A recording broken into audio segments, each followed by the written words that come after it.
اسمع، النائب العراقي علي تركي يقول خامنئي اجتمع مع المهدي، يعني يقصد الإمام المهدي، وطلب منه تأجيل تحرير القدس حتى ظهوره.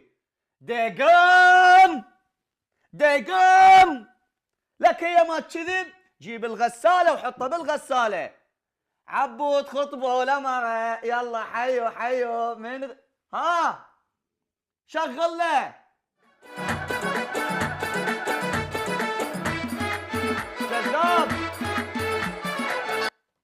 يعني يجتمع بالإمام المهدي، جيب لي اياه يجتمع بالإمام المهدي.